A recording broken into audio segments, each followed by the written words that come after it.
Before you listen, if you enjoy the stories and want to hear more, then please consider subscribing. Most of you listening aren't subscribed, so please take this time to subscribe. Turn on notifications so you'll never miss a story and be the first to hear. You'll also be supporting me. Thank you.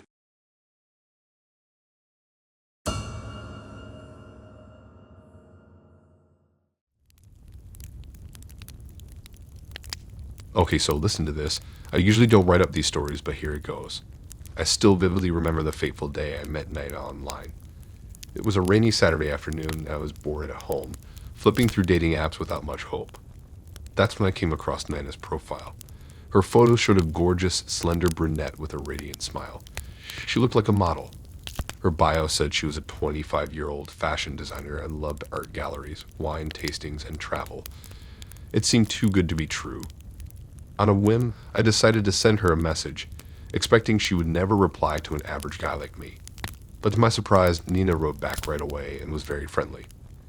We hit it off immediately, bonding over our shared interest in live music and French cuisine. Over the next several weeks, Nina and I messaged daily through the dating app. Our conversations were fun and free-flowing. She had an infectious laugh and bubbly personality. I found myself really looking forward to talking with her. After about a month of building a connection online, I finally got the courage to ask Nina out on a proper first date. She enthusiastically said yes, and we made plans to meet for dinner at a nice Italian restaurant downtown. I spent that entire week daydreaming about impressing her in person with my charm and wit. The big day finally arrived. I put on my best button-down shirt and splashed on some cologne, wanting to look sharp for our date. I got to the restaurant 10 minutes early and asked for a table, my leg bouncing nervously as I waited. I kept glancing around, but didn't see Nina. After about 15 minutes passed, I started worrying I had been stood up. But then an overweight, plainly dressed woman in her mid-30s came up to my table. "Sorry I'm late," she said breathlessly. "I'm Nina, nice to meet you." My jaw nearly hit the floor. This woman looked absolutely nothing like the gorgeous Nina from the dating app photos. She was at least 100 pounds heavier and could have passed for 15 years older. For a moment, I just stared in disbelief, sure this couldn't be the same person. But she knew my name and claimed to be my date. I was in total shock, but tried to shake it off and be polite when Nina sat down. As we awkwardly looked at our menus, my mind was racing. How could this be the same girl I had been talking to for weeks? It was like an extreme catfish situation. The real Nina looked and acted nothing like the flawless, glamorous woman portrayed online. But somehow I had to make it through this dinner date. I took a deep breath and tried to start up a conversation. Nina's bubbly personality for our messages seemed accurate at least. She chatted comfortably about her day at the office and weekend plans with friends. But the more we spoke, the more inconsistencies popped up from all the lies in her dating profile. She mentioned being exhausted from working as a waitress, though her profile said she was a fashion designer. When I asked about her age, she admitted to being 35, not 25. It was clear everything from her hobbies to her education background had been exaggerated or fabricated. I started feeling upset and foolish for being so tricked. As soon as we finished eating, I quickly paid the check while Nina was in the restroom. I needed to end this date and get away from the catfish. When Nina returned, I made an excuse about having an early morning and needing to head home. Disappointment flashed across her face, but I didn't budge. We said an awkward goodbye, and I felt a wave of relief wash over me as I exited alone. Driving home, I considered confronting Nina about all her lies, but decided it wasn't worth the trouble. I was just glad I uncovered her dishonesty right away, rather than developing real feelings for her fictional persona. This bizarre experience made me wary of online dating, though. I took a break from apps, feeling jaded that people could so easily misrepresent themselves. But after a couple months, I cautiously returned to online dating, armed with lessons learned. I scrutinized every profile, watching for any red flags or inconsistencies. Before meeting in person, I always did a video chat to confirm they actually looked like their photos. And I took things slow, not putting much stock in online chemistry until I got to know someone offline. Ultimately, this catfishing debacle led me to my current amazing girlfriend. We met not through an app, but the old-fashioned way, set up by mutual friends. It developed naturally with no overblown expectations or false pretenses. I'm so grateful for that awkward first date with Nina the Catfish. It taught me important lessons about being realistic and trusting my gut when something seems too good to be true. Now I'm just happy to be with someone real, flaws and all.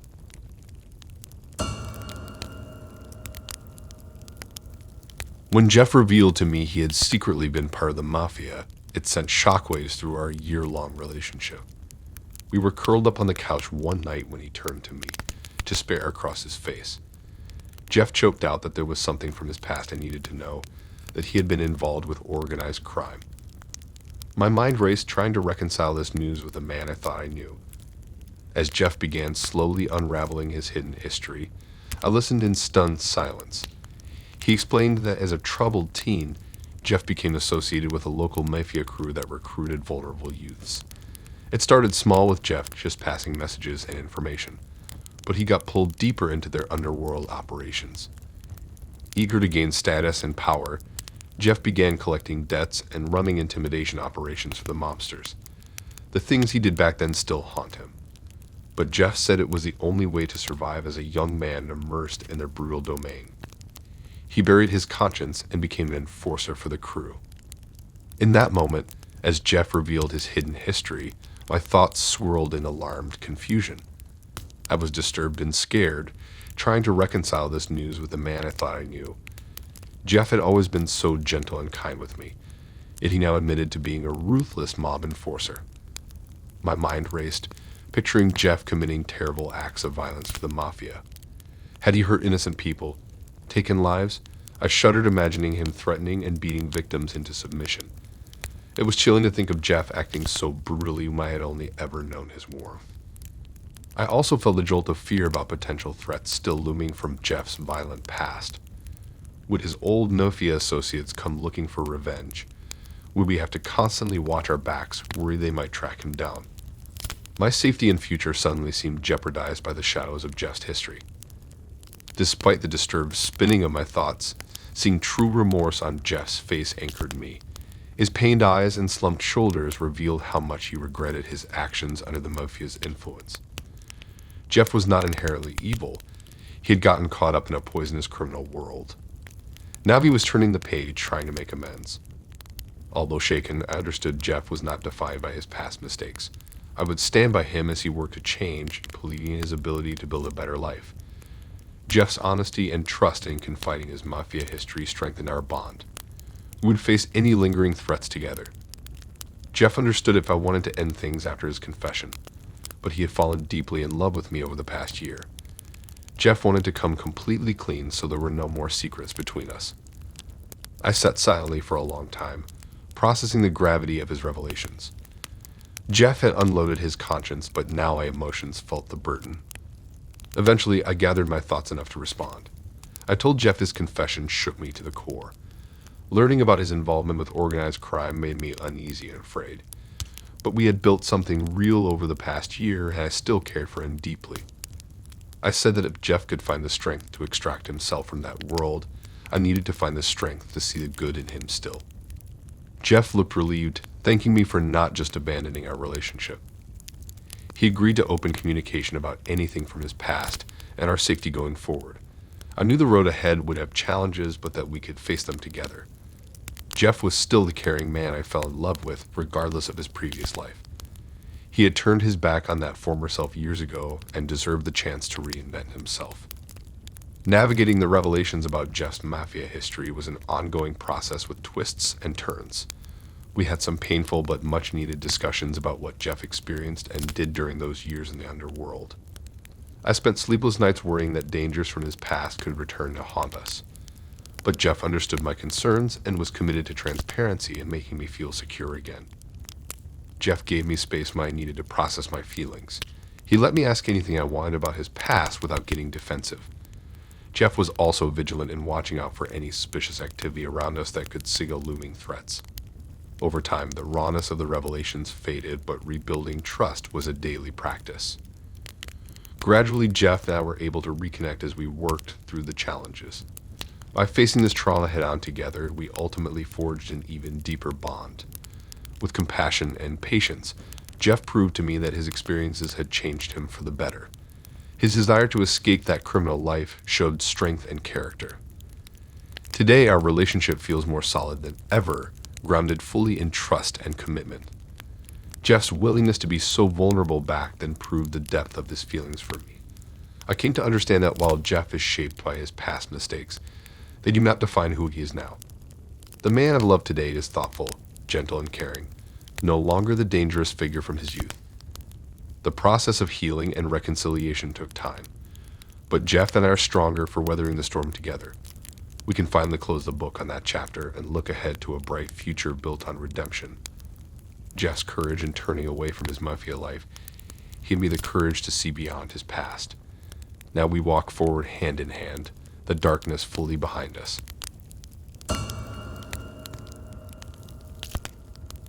I should have known something was off when we first matched on that dating app.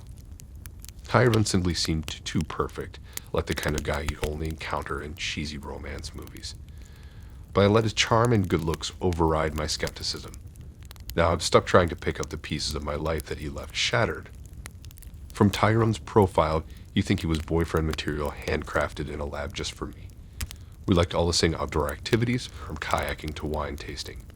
His photos showed off his muscular physique and stylish outfits. He said he was a firefighter who loved helping others and spent his free time with family. Honestly, it felt like I was reading a list of everything I had ever wanted in a partner. Our first conversation was easy and free-flowing. Tyrone asked thoughtful questions about my job, interests, and family. He seemed genuinely engaged, wanting to learn as much as possible about what made me tick. I took this as a sign he was truly interested in me beyond just casual dating. After a few weeks of non-stop messaging, we finally met up for dinner. Seeing Tyrone's smile light up when I walked in sent butterflies swirling in my stomach. He gave me a long hug before we sat down, making me feel like the only person in the crowded restaurant. We ended up closing down the place after talking and laughing for hours. I left on cloud 9, already eager to see him again. Over the next month, dates with Tyrone became a regular part of my routine. We explored new hiking trails on the weekend, checked out the latest exhibits at the Modern Art Museum, and took a fun Italian cooking class together. Each time we met up, I found myself more enthralled by this man who seemed so compassionate, driven, and outgoing. Before long, I had developed serious feelings for Tyrone, so on date night a few weeks later, when he came back to my place after a romantic dinner, it felt right to take our relationship to a new level of intimacy. Only later did I realize I had unlocked the door and welcomed a duplicitous criminal into my home and heart. The first hairline crack in Tyrone's facade appeared about a week post-tryst. I noticed an unfamiliar charge on my credit card statement from an electronics store halfway across the state. The charge was for over $1,000 on some high-end headphones and gaming equipment. I knew I hadn't made this purchase, so immediately I called the credit card company to dispute it. They quickly canceled my card to prevent any future fraudulent purchases. That first crack rapidly split open into a spiderweb of breaches into my personal finances over the next several days. My checking account showed huge ATM withdrawals from cities I'd never visited. $500 in one city, $300 in another, all in the span of a few hours. My debit card had been used to buy expensive jewelry, shoes, and designer handbags that I'd certainly never want or need. There were charges at luxury hotels and restaurants that didn't match any trips I'd taken. Each time I had to call the bank and shuffle accounts to prevent further damage, I felt my heart drop even further as the extent of Tyrone's betrayal became clear. This man I opened up to and trusted had systematically stolen my personal information and gone on a spending spree with no thought for how it would impact me. I started to realize he had never really cared for me at all. I was just a means to an end for his own greedy purposes. The charming, thoughtful partner I thought I'd found had been completely fabricated, just a way to get access to my finances. With each fraudulent charge and changed account, I became more determined to sever all ties and protect myself from this deceitful, manipulative person. Though it pained me to accept that our relationship had been built on lies, I knew I had to take action. Tyrone's web of deception had been revealed, and I refused to let myself be caught in it any longer. Finally, I confronted the obvious truth. Tyrone had stolen my account numbers and other personal information while alone at my home after our intimate night together. He had taken advantage of my vulnerability and trust. I felt so disgusted with him and with myself for not seeing through his acts sooner. When I tried to call Tyrone and get an explanation, my messages went unanswered and number blocked. He had gotten what he wanted from me and disappeared from my life as quickly as he had entered it. I was left completely frozen out, confused and working desperately with banks and police to undo the financial wreckage. After many painful hours on the phone with fraud departments, I was thankfully able to get most of the unauthorized charges removed. But I was still left with hundreds of dollars unrecoverable, on top of the emotional scars of being manipulated so callously by someone I cared for deeply. This traumatic experience taught me important lessons about protecting both my finances and my heart when dating online. While finding a meaningful relationship is still a goal, I proceed with much more caution now. Getting to know someone genuinely takes time and patience. Until I'm absolutely sure of someone's trustworthiness, I keep all personal information off limits. Though Tyrone broke my trust, I won't let his actions make me too jaded to find real love someday. When the time is right, and I meet the person I'm meant to be with, I will open myself to them fully. But only after taking things slowly enough to be certain of their character. My hope in sharing this story is I can help other women avoid the mistakes I made, and prevent predators like Tyrone from shattering anyone else's faith in finding true love.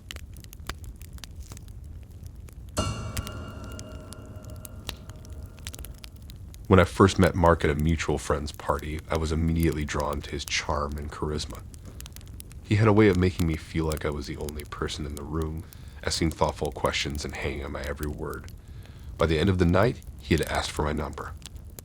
Our first few dates were out of a romance novel, candlelit dinners, moonlit walks, and adventurous activities like hot air ballooning. Mark would surprise me with small but meaningful gifts that showed how well he paid attention, like a book by my favorite author or a necklace with a charm that referenced an inside joke of ours.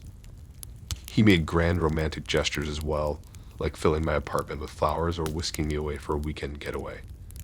I was head over heels in love with this attentive, passionate man who seemed to adore me. About 6 months into the relationship, Mark's behavior started to change. At first, it was subtle things that I tried to brush off. If I wanted to see friends, he would get sullen, complaining that I never made time for just the two of us anymore. When I wore a new outfit or changed my hair, he would make backhanded comments like, "I preferred your old style. But if you like it, I guess that's what matters." If I had a different opinion than him on something, he'd say I was overreacting or being too emotional. Mark's subtle criticisms gradually became more overt and frequent. He started actively trying to isolate me from family and friends. Whenever I wanted to spend time with my sister or go out with coworkers after work, Mark would scowl and tell me they were bad influences. He said my sister was toxic and resentful of our relationship, and my coworkers just wanted to get me drunk and take advantage. If I pushed back, Mark would get cold and withdrawn. He gave me the silent treatment for days until I apologized and agreed not to see them. If I went out without him or didn't check in on my whereabouts, Mark picked fights and accused me of cheating. His tone toward me became condescending and cruel, a far cry from the sweet man who used to look at me adoringly and tell me I was his whole world. I found myself constantly confused and questioning my own reality. Mark would vehemently deny saying or doing things that I distinctly remembered from just days or hours ago. If I objected, he'd weave elaborate lies to justify suspicious behavior, then accuse me of being paranoid and irrational if I didn't believe him. During arguments, he would twist my words, put words in my mouth, and throw wild accusations at me until I broke down in tears, not even sure anymore what we were fighting about or what was real. I blamed myself. Maybe I was too sensitive, too unstable. I just needed to try harder to be the perfect girlfriend Mark deserved. I stopped trusting my own perceptions and memories, instead relying on Mark to define reality for me. In an attempt to avoid his temper, I cut myself off from family and friends. All my time and energy went toward caring for Mark and anticipating his needs. But it was never enough. The smallest perceived mistake would send him into a rage. He'd get right in my face, pushing me against walls and calling me names no woman should ever endure. Afterwards, he would break down crying and promise he didn't mean it. He was just so afraid of losing me because he loved me so much. I forgave him over and over, even though a voice inside was screaming that this wasn't love. The night I attended my best friend's wedding despite Mark's orders not to, something in me snapped. Seeing all those happy couples laughing and dancing, I realized how much of myself I had lost in this relationship. When I got home to find Mark in one of the worst rages yet, destroying my things in a violent frenzy, Any illusions I still clung to dissolved. This was not the behavior of someone who cared for me. This was abuse, plain and simple. The next day, I packed my essentials and drove to my sister's house. Though I had never admitted it out loud before, she wasn't surprised. She and my parents had noticed Mark's controlling nature and how withdrawn I'd become. With their support, I found a counselor who helped me understand the insidious nature of domestic abuse. Mark had systematically isolated and tormented me, making me doubt my own mind and instincts. It's been a year since I left Mark. The road to recovery has had twists and turns, moments I wasn't sure I could move forward. Nightmares and anxiety attacks still plague me. But day by day, I am healing, finding my strength again. I've rebuilt connections with family and friends, who have created a circle of love and protection around me. No longer do I ignore red flags or abandon my own needs to please someone else. And no longer do I mistake manipulation and cruelty for love. I am wiser, stronger, and more myself than ever before. For anyone still trapped in an abusive relationship, please know there is hope. You have so much life yet to live. Take the first step, and hands will reach out, and finally, you will be free.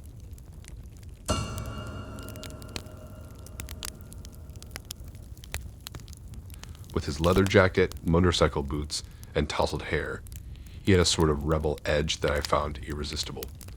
We started chatting about our mutual love of rock music, and I was impressed by how thoughtful and insightful he was underneath the bad boy exterior. While I tended to be shy and awkward in social settings, he had a way of putting me at ease and making me feel like the most interesting person in the room. We ended up talking for hours that night, losing track of everyone else at the party. I wasn't surprised when Jack asked for my number before leaving. We started texting constantly in the days after meeting and made plans to go out the following weekend. On our first official date at a cozy Italian restaurant downtown, the conversation flowed effortlessly over wine and pasta. Jack told me about his globe-trotting adventures backpacking across Europe and South America after college. His descriptions made me feel like I was right there trekking through jungles and camping under the stars with him. I found myself opening up in turn about my dreams of being a writer and my struggles with anxiety and low self-esteem. Jack listened intently and validated everything I shared. He told me I had a unique fire inside of me, and that spending time with me made him forget about everyone else. I practically floated home that night, giddy with the excitement of this thrilling new relationship. We became inseparable after that, spending every free moment together.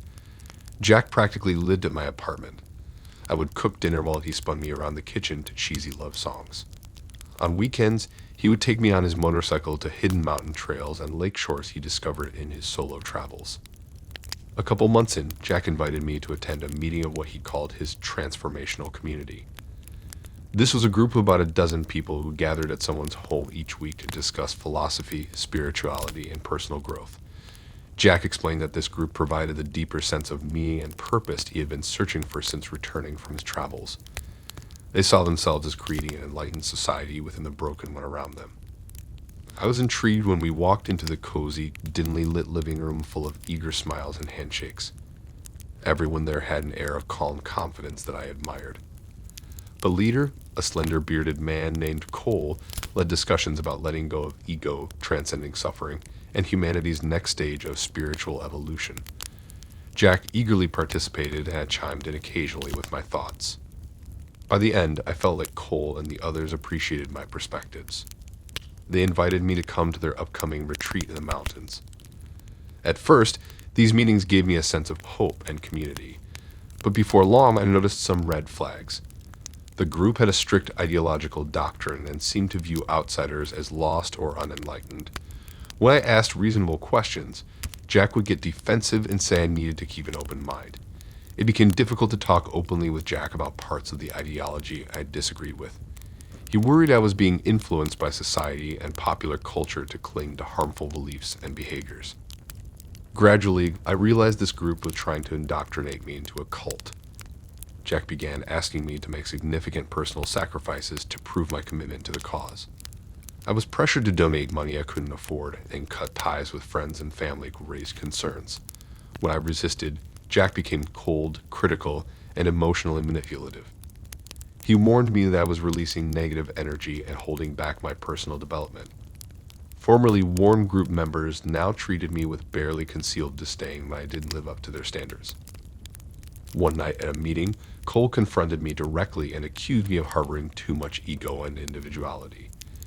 He said they could tell I was resisting the necessary surrender of self that would allow me to evolve. I felt completely crushed and terrified in that moment. I broke down crying and said I needed some time alone to think. But when I tried to leave, Jack grabbed my wrist forcefully and told me not to throw this chance away. I knew then that I was trapped in a dangerous high-control organization, and that Jack did not truly care for me. Over the next few agonizing weeks, I devised a plan to safely extricate myself from the group. I stopped attending meetings or events. When Jack or members showed up unannounced at my home to pressure me to return, I refused to engage at all. I blocked dozens of phone calls and messages threatening me with divine punishment if I left. Knowing the group was likely tracking me, I secretly stayed with a trusted friend to avoid harassment. With the help of counselors, I worked to deprogram myself from the indoctrination. I shed many tears over losing the community I thought would give my life meaning. Sharing my story helps remind me how I found the courage to reclaim my independence and identity. I still have trust issues and social anxiety stemming from that experience, but I'm healing by reconnecting with old friends, developing my talents again, and speaking out against manipulative groups that prey on people searching for purpose. What happened taught me not to idealize anyone too quickly or lose myself trying to conform to a group's limited beliefs. I'm still searching for belonging and meaning, but by staying true to my own compass within. If there are any positive lessons from my time with Jack, they are to trust my intuition and think critically about the ideas of charismatic leaders promising simple answers. My story serves as a warning not to ignore red flags or abandon reason, even in pursuit of an idealized community.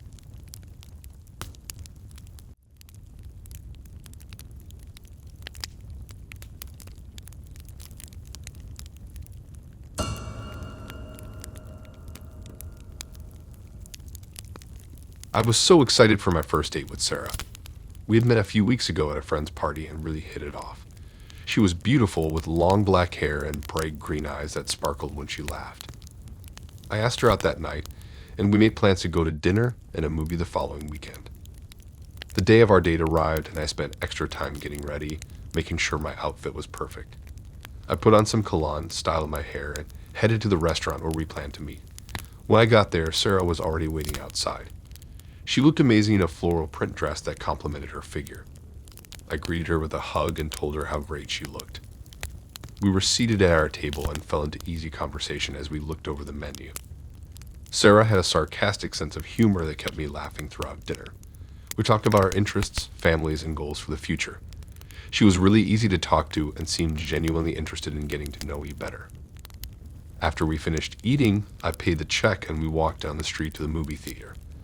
I had her purchase the ticket so we could skip the line and head right in. Sarah smiled appreciatively when I handed her the ticket. We got snacks at the concession stand and settled into our seats as the lights dimmed. Throughout the movie, I struggled to focus on the plot because I was hyper-aware of Sarah sitting next to me. At one point, our hands brushed against each other in the popcorn bucket, sending a thrill through me. I kept sneaking glances at her silhouette in the flickering light of the screen. She seemed really engrossed in the movie, gasping and laughing at all the right moments. I just kept thinking about how lucky I was to be here with this amazing girl. After the movie ended, we walked back to the restaurant parking lot. I offered to drive Sarah home, but she declined since she had driven herself. We stood by her car for a few minutes chatting about the movie and making loose plans to see each other again soon. Finally, it was time to say goodnight. Sarah stepped forward and gave me a soft kiss on the cheek. "I had a really nice time tonight," she said. "Text me when you get home, okay?" I nodded, unable to keep the huge grin off my face. I watched her drive away, absent-mindedly touching the spot on my cheek where she had kissed me. I arrived home in a daze, replaying the night's events over and over. As I reached for my wallet to put it on my dresser, I realized it wasn't in my pocket. I checked my car and my pockets again, but my wallet was definitely gone. Panic started to creep in as I thought about everything that was in there: my ID, credit cards, cash. How could I have lost it? My panic turned to terror as I started mentally retracing my steps that night. The only time it could have gone missing was at the restaurant or a movie theater. As the reality sunk in that someone must have stolen my wallet on our date, the room started spinning. My knees went weak and I sank to the floor. The last thing I remember is a feeling of dread washing over me before everything went black. When I finally regained consciousness, I was in a brightly lit hospital room hooked up to machines that beeped and whirred around me. A nurse noticed my eyelids fluttering and came to my bedside. In soothing tones, she explained that I had been brought into the emergency room earlier that evening after passing out at home. The doctors ran some tests and didn't find anything medically wrong, so they chalked it up to fatigue and dehydration. I nodded groggily, glancing around the unfamiliar room. A few hazy memories started coming back to me. Getting ready for my date with Sarah, our fun night out, saying goodbye to her after. Then it hit me all over again that my wallet had been stolen, causing me to black out and end up here. The nurse patted my hand reassuringly, promising that the hospital had found my emergency contact information and already called my brother to come pick me up. I settled back against the pillow, feeling broken and defeated. My perfect first date was now tainted by this violation of my privacy and trust. I couldn't believe someone could do something so heartless. Over the next few days, I had to cancel all my credit cards and go to the DMV for a new license. The process was a headache, but the hardest part was telling Sarah what happened. She felt terrible, blaming herself for letting this happen on our date. I tried convincing her it wasn't her fault, but I think she still felt guilty. We saw each other a few more times after that, but the easy connection from our first date was missing. The wallet incident cast an ugly shadow over what had been a wonderful night. A few weeks later, Sarah and I drifted apart. Last I heard, she was dating someone new. I'm still trying to move on myself, hoping I'll eventually meet another girl with her quick wit and infectious smile. But I'll be extra vigilant about watching my belongings next time. Losing my wallet was bad enough, but I refuse to lose another potential relationship to something so senseless. I guess all you can do is be more careful and keep believing that trust and human decency will win out in the end.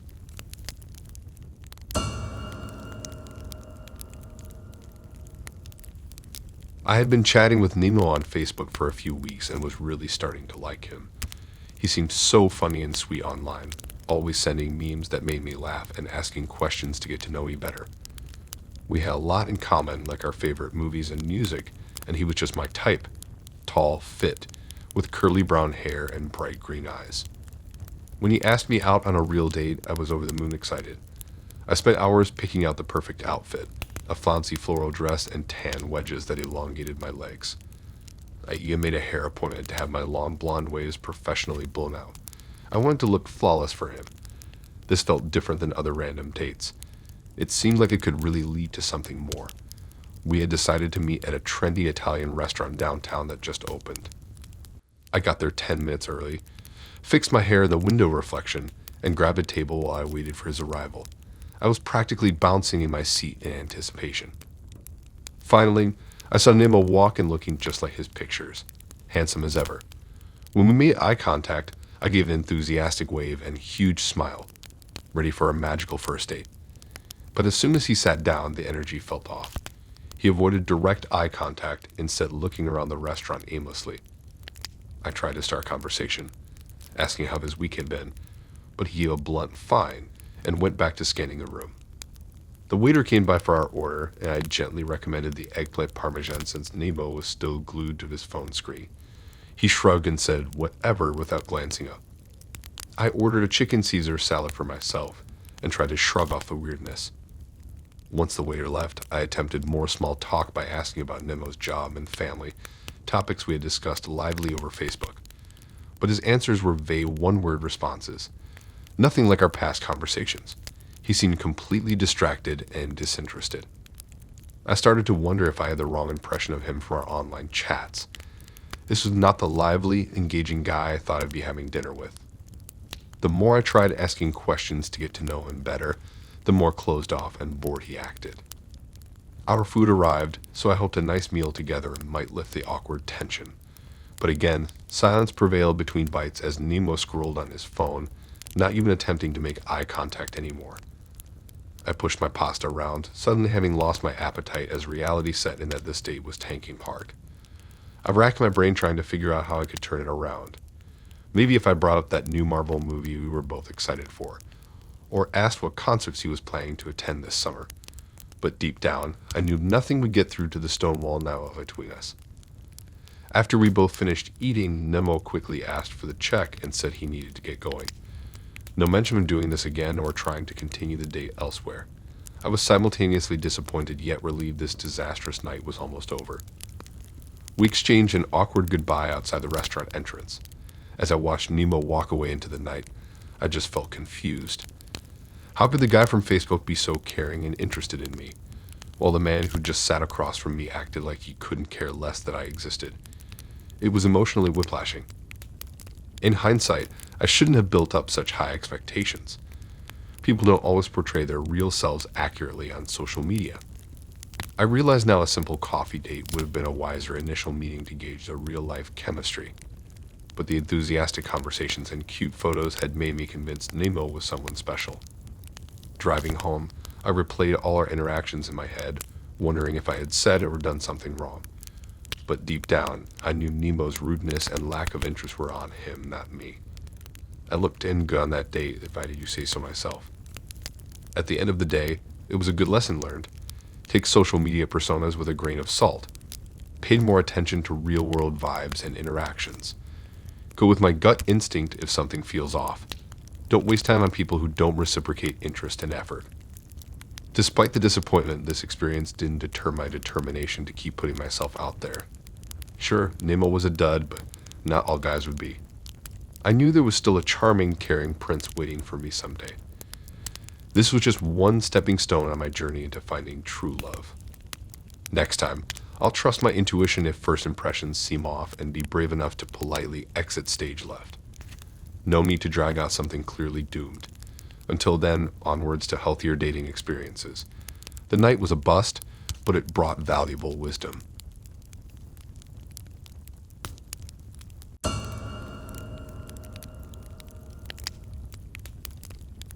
Looking back, I never should have given my number to the random guy who approached me at the library that day.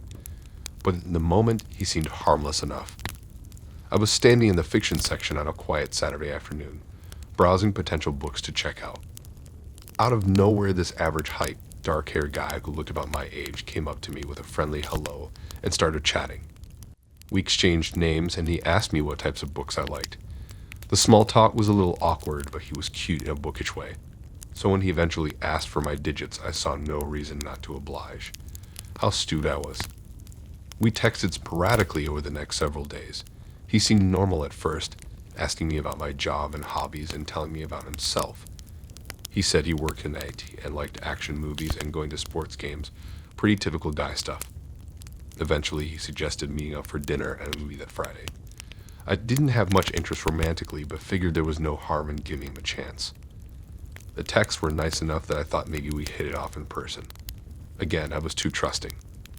That Friday evening, he picked me up in a nondescript setting and drove us to a decent restaurant downtown. The conversation flowed okay over pasta and wine, but there was no real connection beyond surface pleasantries.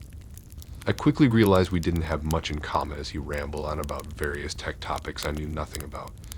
I smiled and nodded along, trying to keep an open mind, but deep down I knew this would be our first and only date.